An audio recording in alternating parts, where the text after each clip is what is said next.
Turner, we're breaking in with new details involving the federal indictment of Congresswoman Corrine Brown. We now know some of the charges she's facing, plus new details on this investigation. There's a lot to it. Our Clark Foraker is live at the federal courthouse right now with the latest. Clark, fill us in. Lou, so this is what we were talking about yesterday. When the U.S. attorneys would actually submit their case to the court, the veil would sort of be lifted on what investigators have been looking into for months now. So here's the latest. Here's what we know. Congresswoman Corrine Brown, as we reported yesterday, has been indicted by a federal grand jury, along with her chief of staff, a guy by the name of Ronnie Simmons. Both of the indictments on both individuals are connected to that phony nonprofit we've been reporting on, One Door for Education. One of the U.S. attorneys says in the case today, he calls what they did a personal slush fund. He says they took donations through that phony charity and basically funneled them into personal accounts for Brown, for Simmons, and for others that were associated with them. So that's sort of the roadmap, the basic gist of what investigators believe happened. I'll spare you the law terminology here, but it's a 24-count indictment, meaning that U.S. attorneys believe between the two folks, Corrine Brown and Ronnie Simmons, 24 different laws were violated at different points in the investigation. So one of the big questions, how much money are we talking about here? Authorities say that $800,000 was raised by One Door for Education at different charity events, one of them happening in Ponte Vedra Beach. They say almost all of that went to Brown, Simmons, and some of their associates.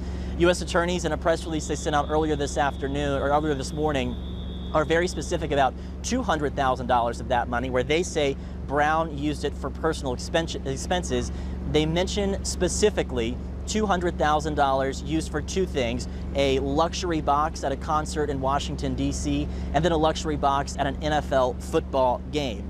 You know, I was reading through some of the quotes that the U.S. attorneys and the FBI agents who have been investigating this case put out this morning before this afternoon's hearing, and one of them caught me as the most egregious. One of the U.S. attorneys basically calling this directly a personal slush fund for these folks, and the special agent in charge of the FBI here in Jacksonville just expressing disappointment that someone who's elected to serve the people would allegedly take money from them and use it for personal gain and personal expenses.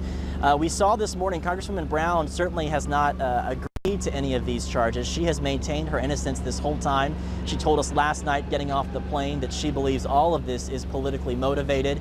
She has not in any way indicated that she agrees with the charges put forward by the U.S. attorney, or even that she's at fault. And so this will all come to a head at about 1 o'clock this afternoon, when the Congresswoman, her legal team, and U.S. attorneys will go before a judge for the first time.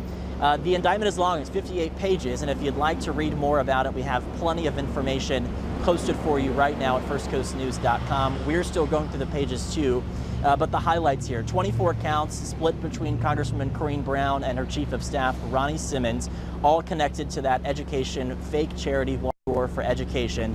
And to put it simply, a U.S. attorney saying they used that fake nonprofit to solicit donations and then use the money for personal expenses. Lou?